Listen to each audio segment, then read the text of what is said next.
a correnteza da certeza de um futuro melhor. Salve, salve, meu querido! Bom dia, tudo bem? Boa tarde também para o pessoal do Vespertino. Estamos chegando, então, aqui na nossa segunda aula sobre o Egito nos dias atuais. Nós vamos dar continuidade no vídeo que você começou a assistir na aula passada, aquela reportagem ali do Globo Repórter, e na sequência, depois que você assistir a segunda parte, responde essas questões que aparecem aí, que estão aqui em cima, ou aqui embaixo, nunca sei. Acho que é aqui em cima, eu deixei as questões ali. Responde no seu caderno. E na sequência, volta aqui que nós vamos corrigir. Assista com atenção, beleza? Vai lá! Voltamos para a estrada. Agora já rodamos mais de 900 quilômetros pelo deserto. É como se o Saara engolisse todas as cores. Mas num descuido da areia, o azul ressuscita. É o milagre do Mar Vermelho, um pedaço de água cercado de deserto por todos os lados. Ele preenche uma cavidade alongada entre a África e a Ásia, o Canal de Suez e o Golfo de Aden, na saída para o Oceano Índico. Para quem vem do deserto, é uma miragem de cristal líquido que o sol acende em tons inexplicáveis. Riscos claros que guiam os sonhos por um mundo turquesa. O mar de vermelho só tem o nome. E outra curiosidade é que ele não recebe água de nenhum rio. Todos os vizinhos são secos. Lá atrás fica o deserto da Arábia. Para cá, o deserto do Sinai. E à nossa frente está a imensidão seca do Saara. Esse mar, só por existir, já é um milagre. E parece que o esforço dele em sobreviver no meio de tanta areia faz desse lugar uma maravilha ainda mais surpreendente. Aqui perto da praia, a água é rasa por muitos metros. E aí as pessoas pegam essa combinação de delícias para uma brincadeira que só pode ser feita aqui. Elas andam como se fossem atravessar o Mar Vermelho. Passos descontraídos que refazem a jornada bíblica. Como Moisés guiou os seguidores daqui para a Terra Prometida, os pais seguram os filhos pela mão. O namorado ajuda, as crianças se divertem. Caminhar na água é o esporte preferido. O que vai longe é a faixa costeira. Só o lado ocidental no Egito tem mais de 1000 quilômetros. É claro que o turismo é a fonte principal de renda.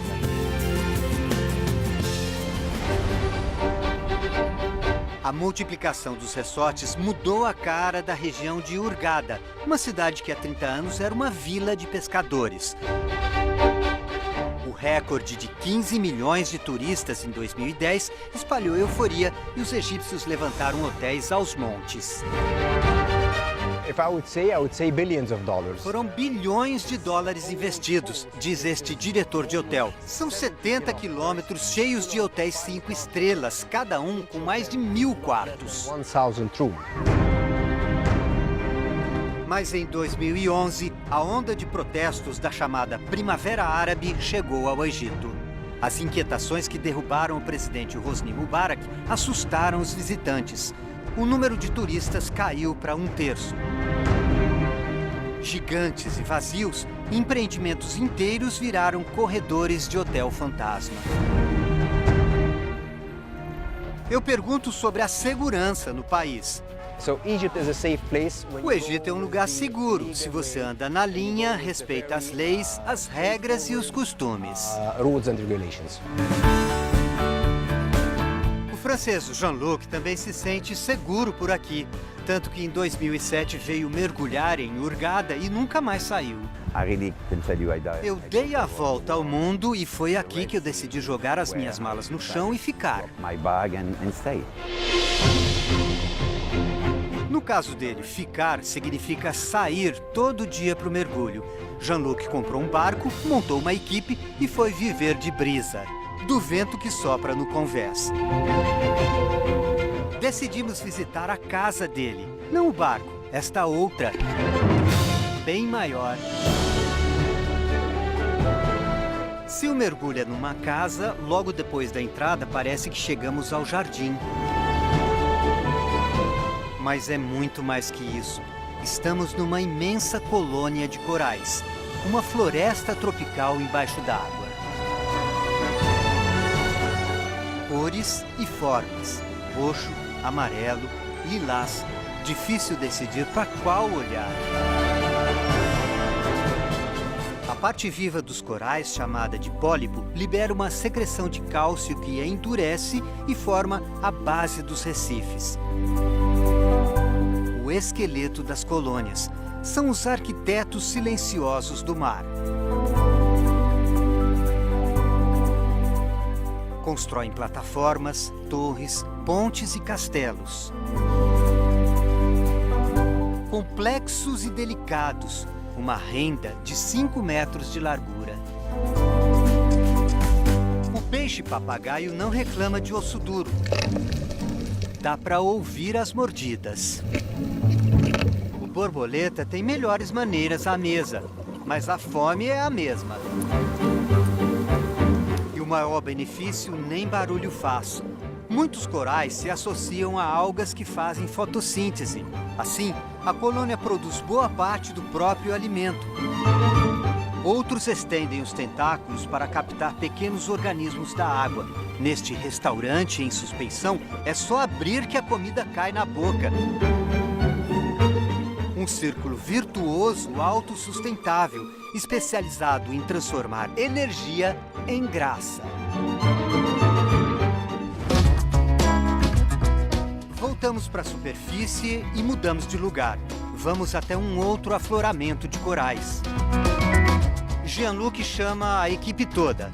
Desenha o nosso trajeto e explica que desta vez o mergulho oferece aventura, mas exige cuidados. E diz que o dia está perfeito para isso. A gente vai descer 10 metros. A luminosidade e a visibilidade embaixo da água, ele diz que estão muito boas também. A gente só vai ter um momento de cuidado e dificuldade. É uma passagem estreita que a gente tem corrente contra. Então nós vamos ter que nadar contra ela e não podemos gastar muito ar, né? Porque o mergulho pode ser longo. Só que o que vimos superou as expectativas. Estamos diante de tudo que faz do Mar Vermelho um dos melhores pontos de mergulho do mundo. Corais gigantescos e cardumes deste tamanho. É um espetáculo que os olhos veem, mas a gente demora para acreditar. Comunidades inteiras de peixes pequenos. Centenas, milhares deles conectados por um único e enigmático senso de percepção. Eles reagem em grupo. Uma coreografia que o ensaio de milhões de anos levou à perfeição. Já viu chuva embaixo d'água, com rajada de vento? Depois do cardume, a bonança. A tartaruga passa num voo tranquilo, sem turbulência. Céu limpo também para a lesma marinha. O nome dela é sugestivo. Dançarino espanhol. Traje carmim com franja cor-de-rosa. No quesito fantasia, o povo inovou nos efeitos especiais. Entra em cena escuro, mas repare na parte de trás. Aparecem riscos claros. Aos poucos, ele ajusta as cores e as formas do corpo para se confundir com o coral. Camuflagem é importante, porque a moreia está atenta. E pior, saiu da toca, desfilando o corpo pintado de 1,5 metros. Com mandíbulas poderosas, dentes afiados e fama de brava, ela não tem muitos admiradores. Mas olhando de perto, até que é bonita. Bonitinha? Aparências às vezes enganam. O peixe-leão veste roupa caprichosa, mas esconde ferrões venenosos. É o rei da selva? Difícil saber, mas com certeza nós encontramos a floresta dos leões. Um reino encantado, numa bela colina de calcário. Daqui a pouco, vamos atravessar o deserto, navegar pelo rio Nilo e alcançar o vale que esconde a misteriosa cidade de pedra.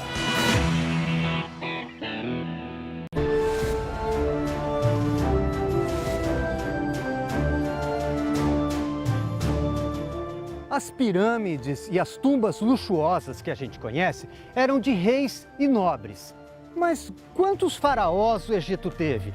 200, 300? E os outros? E as pessoas comuns, que eram milhões? Pois é, infelizmente sobre isso, os arqueólogos ainda sabem pouco. Porque ao contrário das pirâmides, que ficavam no deserto, as cidades ocupavam as regiões mais úmidas, é claro. Com o tempo, as casas que eram feitas de tijolo de barro da lama do Nilo foram desaparecendo. Mas existe uma cidade que fica escondida num vale fechado, bem longe daqui, que foi feita de pedra. E é atrás dessa cidade lendária que nós vamos a partir de agora. Carro em movimento, o horizonte imóvel. Nem o vento mexe as dunas, que petrificam e viram morros. Uma máquina parece submergir na perdição da areia, que engole tudo.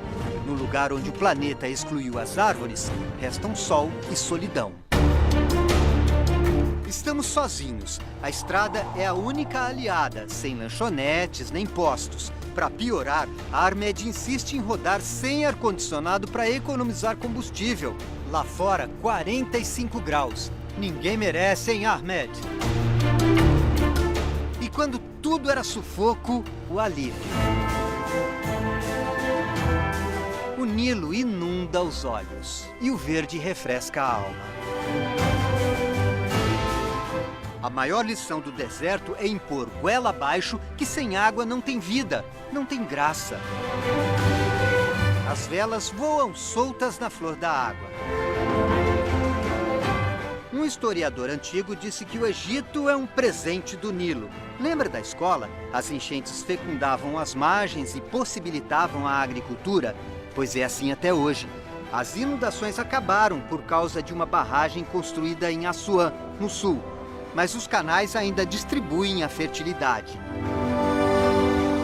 O rio que nasce no meio da África e percorre 6.800 quilômetros até o Mediterrâneo também atrai veranistas. Os barcos fecham o trânsito na margem e abrem as asas na pista. Encontramos mais uma máquina fabulosa, a Faluca, o barco à vela do Nilo. Elegante, ela já navegava aqui há 7.000 anos.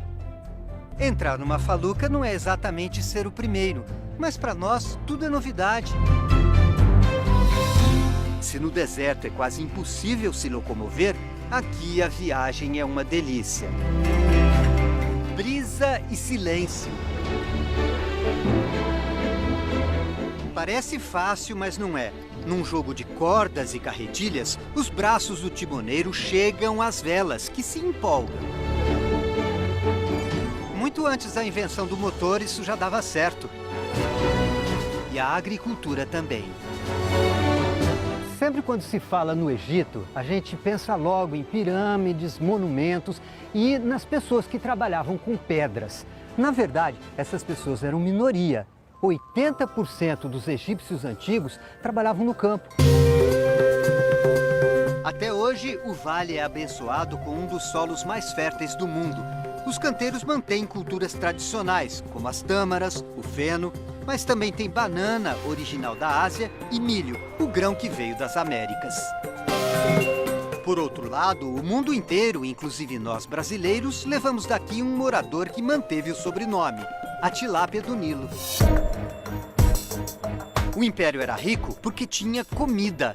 Enquanto os europeus ainda se cobriam com peles de animais, os egípcios já colhiam trigo, cevada, lentilha, grão de bico e plantavam flores, crisântemo, lótus e frutas, uva e romã. O trecho da viagem pela água foi curto, mas suficiente para entender. Sem o Nilo, o Egito é deserto. Mas para nós, ele está cheio de aventuras. Retomamos nossa busca pela Cidade de Pedra. Passamos pelos colossos de Memnon, 2 estátuas gigantes do mesmo faraó. Os turistas costumam parar por aqui. Nós vamos além. Mas é uma corrida com obstáculos. No escritório das antiguidades, encontramos o diretor. Hello, salam alaikum. Salam alaikum. E ele precisa de ajudantes. A gente só não imaginava tantos. Nós começamos com 3. Agora, além da gente, já tem também aqui ó, o Nasser, o Hamed Ismail, que é o diretor, e o Ahmed. E ela, Bina? Vamos? É o cara que tem a chave, o responsável disso, o especialista naquilo. Vamos lá? Let's go. Aqui aumentaram 2. Esse aqui e o Mohamed. Faz 2 horas que nós estamos aqui no escritório tentando conseguir a autorização. Inclusive lá não pode filmar. Mas acho que agora conseguimos. Vamos ver. Quando chegamos, a van já é lotação. Vai contando. 1, 2, 3, 7. Fora o motorista. Um deles é o segurança oficial. Reparou? Mas vale a pena. Estamos no Vale Escondido, na cidade de Deir el-Medina, onde viviam os artesãos do Egito Antigo. Segredos de um povo que viveu há 3.400 anos. O que revelam as paredes da cidade dos artesãos? Veja a seguir. Voltamos 3.400 anos no tempo. Muros, ruas, pedaços de cerâmica que os cientistas ainda estão estudando e até a cavidade do reservatório de água. Tudo o que um vilarejo de verdade tinha. Em vez de pirâmides, capelas para pedir e agradecer. Mas como eram as casas? Os estudos indicam que assim, de 2 andares, 4 cômodos cada, onde as crianças brincavam, os pais teciam, cozinhavam, como a maquete mostra. Os homens pintavam e esculpiam as tumbas dos reis que ficavam a quilômetros dali. Às vezes faziam isso para eles mesmos. Retalhos de parede mostram um pouco desta beleza. Era um vilarejo próspero e agitado, mas foi abandonado, esquecido e coberto de areia por quase 3.000 anos.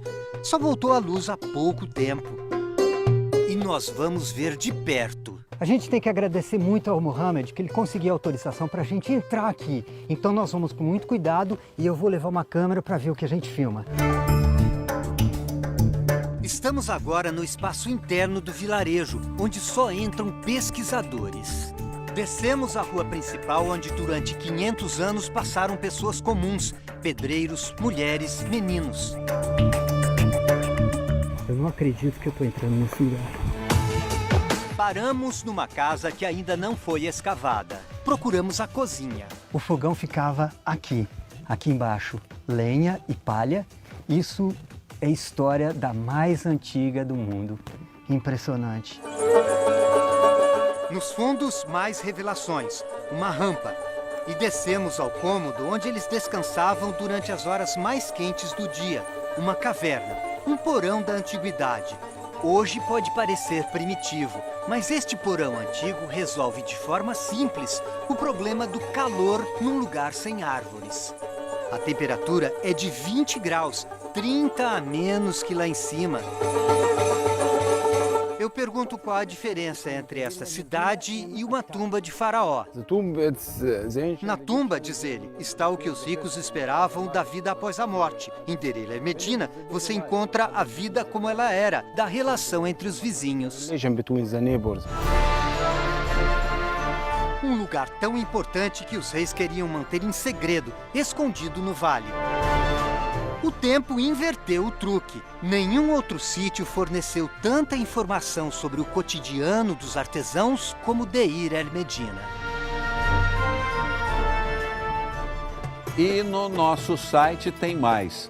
Você vai saber como era feita a cerveja dos egípcios, uma receita de 5.000 anos.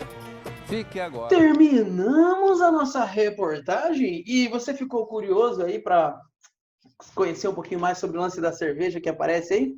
Eu vou deixar o link, vai estar, acho que aqui em cima, como eu disse, aqui embaixo, vai ter o link ali. Se você quiser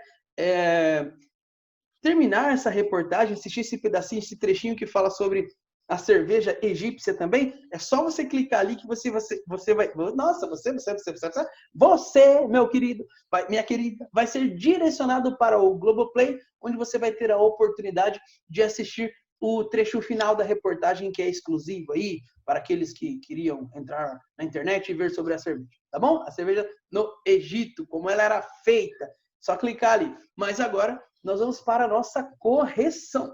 Então, a questão número 1 diz assim: qual o nome do mar que aparece ali na região, naquela região extremamente árida? Lembra o repórter logo no comecinho do vídeo? Ele está ali andando por aquela região lá, extremamente árida, com muito calor, um ar-condicionado desligado e de repente um mar aparece. Que mar é esse?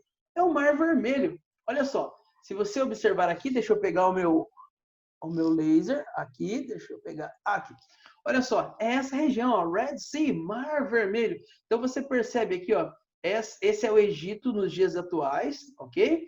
O Egito nos dias atuais está aqui, essa formação do território egípcio, você percebe que ele faz fronteiras na atualidade aqui, ó. Ao sul você tem o Sudão, aqui você tem a Líbia, certo? Aqui está o Mar Mediterrâneo. Se nós fôssemos subindo um pouquinho mais, chegaríamos aqui, logo acima, né, a Europa. Mas nessa parte aqui, você tem então o Mar Vermelho, beleza? Então, essa coisa incrível, né? Essa obra maravilhosa da natureza, o Mar Vermelho se abrindo aí no meio dos desertos. E essa região também é muito conhecida porque ela aparece na Bíblia. Ali quando Moisés abre o Mar Vermelho, as pessoas passam por essa região aqui, certo? Seguindo então, dando continuidade. Número 2. Na atualidade, o Egito é um país turístico e o que atrai esses turistas?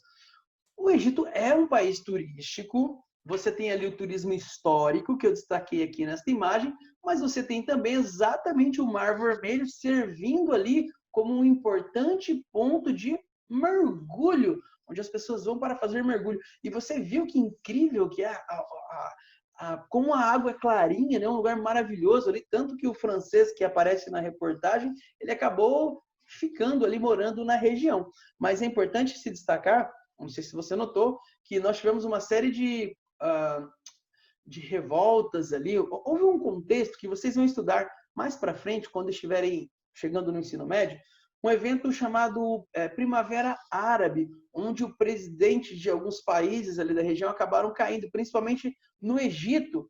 O governante egípcio ele acabou caindo. Então, mas essas revoltas que aconteceram acabaram afastando alguns turistas, não é? Tanto que você percebe que muitos hotéis que foram construídos acabaram que não são utilizados nos dias atuais, porque a quantidade de turistas acabou caindo um pouco, certo? Mas o Egito é um importante destino turístico no mundo nos dias atuais, sim, tanto essa parte histórica quanto essa parte das belezas naturais. Seguindo, por que é mais fácil conhecer a vida dos grandes faraós do que das pessoas comuns? Parece bem simples essa resposta, não é? Porque você nota que os faraós deixaram grandes marcas e as pessoas comuns não deixavam essas marcas. Mas um ponto importante que aparece na nossa reportagem ali é exatamente o fato de que as pirâmides elas foram construídas no deserto, que é seco, né? E foram feitas de pedra, que tem uma durabilidade muito maior. Ao passo que as casas dos camponeses, que eram geralmente ficavam próximas dos grandes rios, essas regiões são úmidas e também foram feitos de tijolos e palha, tijolos de barro. E isso acaba se deteriorando e se destruindo com o tempo. Então, nós não temos muitos vestígios, assim, muitas informações sobre os camponeses. As principais fontes que acabam chegando para nós sobre a vida dos camponeses são pinturas que retratam como era o dia a dia, aquelas pinturas que nós vamos analisar um pouco mais à frente também. Muitas vezes pinturas que estão nos túmulos dos faraós, tentando contar um pouco da história do faraó, acabam também nos trazendo pistas e informações sobre os camponeses. Então, por isso, às vezes, as obras dos camponeses, elas acabaram se deteriorando no tempo enquanto as obras dos faraós, essas grandes pirâmides, por estarem em locais secos, que acabam sendo preservados com mais facilidade, chegaram até os nossos dias. Seguindo, qual o nome do principal rio do Egito? Muito fácil essa, né, gente? Olha só, é o rio Nilo. Você percebe que o rio Nilo ele vai desde aqui do sul e vai indo e vai desaguar onde? Lá no mar Mediterrâneo. Legal? Então, só um detalhe aqui, ó. Tem uma legendinha aqui, depois você pode, se você quiser, pausar o vídeo e perceber um pouco mais de algumas coisas que estão aqui, ó. A região de Luxor, ó, que nós vimos ali, o nosso repórter visitou. O Cairo vai estar mais aqui para cima, aqui, ó, a região de Mênfis. Então, toda essa dinâmica aí do Egito. Repara, isso aqui é o Egito na Antiguidade. Só um detalhe, na Antiguidade, o Egito, o Império Egípcio, ele se estendeu sempre às margens do rio Nilo, desde aqui do sul até chegar aqui no norte. Na atualidade, o país Egito, ele vem mais ou menos até aqui. Aqui para baixo é região conhecida como Sudão, ou Sultão. Beleza, Sudão? Vamos lá? Seguindo. O repórter cita o historiador Heródoto ao afirmar que o Egito é um presente do Nilo. O que você acha que significa esta frase? Em determinado momento, o repórter cita: o Egito é um presente, uma dádiva do Nilo. O que isso significa? Bom, o que o Heródoto, esse historiador, quis dizer no passado é que a vida nesta região só é possível graças à presença do rio Nilo. Eu fiz questão de separar esta foto de satélite para você perceber isso. Olha só, areia, areia, e essa região próxima do rio Nilo, olha como ela está verdinha. Por quê? Porque ali é possível plantar, é possível a vida florescer. Tem uma foto aqui do lado, ó, que dá para você observar também, e o rio Nilo correndo. E olha só, logo adiante ali, você já tem então o deserto extremamente árido. Então a vida nessa região é possível graças à presença do rio Nilo. Por isso, ele diz que o Egito é um presente do Nilo, é uma dádiva do Nilo. Seguindo, qual o nome do barco, a vela, que navega pelas águas do rio Nilo? Nos dias de hoje, mas isso aí vem desde a antiguidade. Esses barcos, a vela, eram chamados de faluca. Olha só, peguei uma imagem aqui da internet para vocês de um barco, de uma faluca na antiguidade, e nos dias atuais elas permanecem ali no Egito. Os camponeses, os moradores ainda utilizam esse mesmo tipo de embarcação. Número 7. Na antiguidade, a maioria das pessoas trabalhava no campo ou nas pirâmides?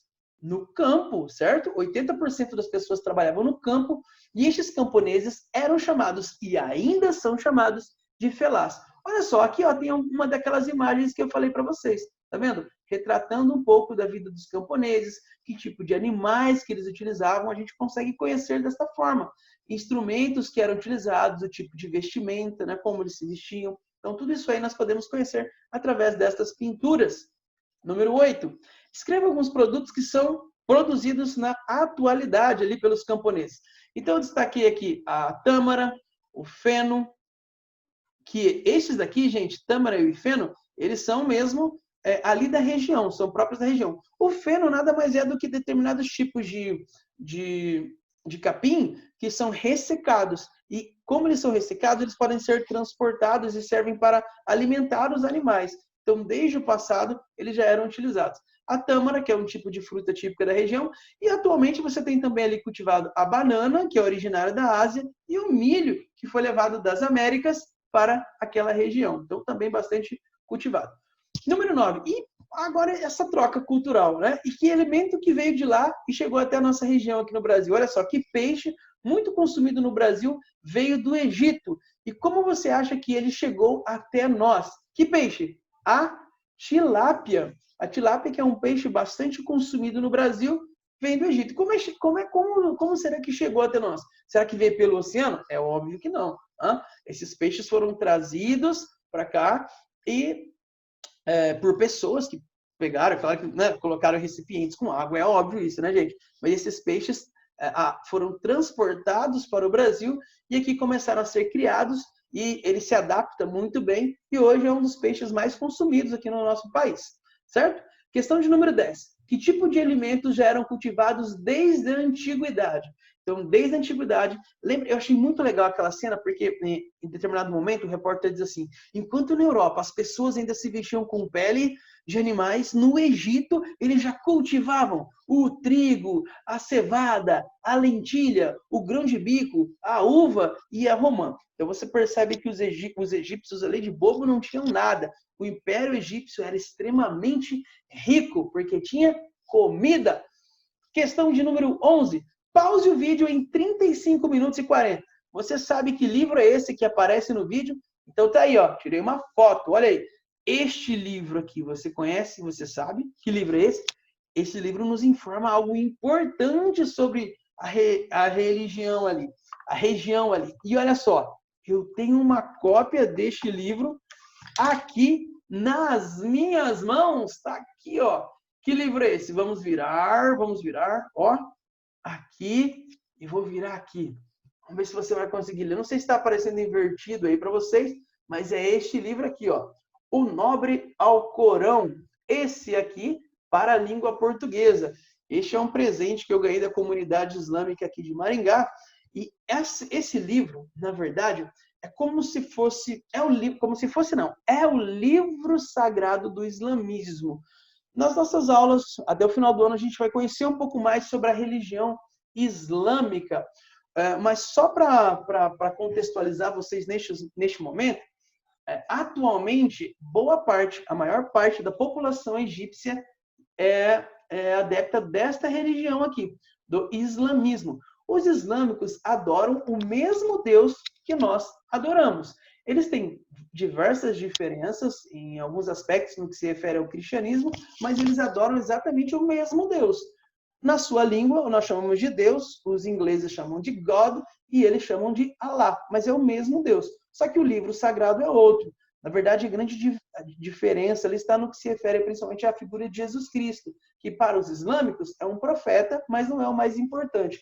O profeta mais importante para os islâmicos, eles acreditam que é Allah. E aqui você tem, então, esse livro sagrado. Para eles, o livro sagrado não é a Bíblia, mas o livro sagrado mais importante é esse aqui, tá? O Alcorão. E você nota ali que o motorista, então, da van, ele carrega uma cópia do Alcorão dentro da sua van, certo? Beleza? Depois que acabar a quarentena, nós estivermos todos juntos, me lembrem que eu quero levar isso aqui na sala de aula para que vocês possam folhear, conhecer um pouquinho mais. E olha só que legal. Esse livro aqui, ele tem uma parte escrita em português e do ladinho tem a tradução no árabe, para que a gente possa ver como é que eles... É claro que eu não entendo nada de árabe, né? Mas eu acho interessante perceber ali a escrita deste povo, diferente da nossa, mas que adoram os mesmos deuses. Professor, mas não são terroristas, tal, não sei o quê? Não, gente, não são todos. O islamismo é uma religião pacífica também. Infelizmente, nós temos alguns fundamentalistas, alguns extremistas, e estes acabam provocando coisas horríveis, né? Cometendo atentados, e aí acaba surgindo um preconceito contra todos os islâmicos. Mas a maioria dos islâmicos são pacíficos, assim como nós. Mas gente doida e gente que não presta tem em todo canto, né, gente? Inclusive dentro do Islã, tá bom? Beleza? Então, essa curiosidade que eu queria trazer, na atualidade, o egípcio, a maior parte das pessoas são islâmicas. Questão de número 12. Como os egípcios faziam para refrescar o calor durante as horas mais quentes do dia? Você notou ali que em determinado momento, naquela cidade onde o repórter estava, que era uma cidade extremamente seca, ali o calor era tremendo. Em determinado momento do dia, então, eles acabavam indo para um cômodo específico, e esse cômodo era no subterrâneo. E eu achei incrível, você viu ali? Dá uma diferença de 20 graus, né? Dentro ali do cômodo, no subterrâneo, para a temperatura lá fora da casa. Legal? Pessoal, então terminamos essa nossa viagem pelo Egito na atualidade. Você percebeu aquilo que é ruína. Agora, na próxima aula a gente vai começar a estudar o período em que essas ruínas, na verdade, eram utilizadas. O momento em que as pirâmides eram os túmulos. Vamos estudar o período dos faraós, destes camponeses e da construção dessa sociedade incrível que foi a sociedade egípcia. Te aguardo na próxima aula, então. Grande beijo no seu coração e até lá!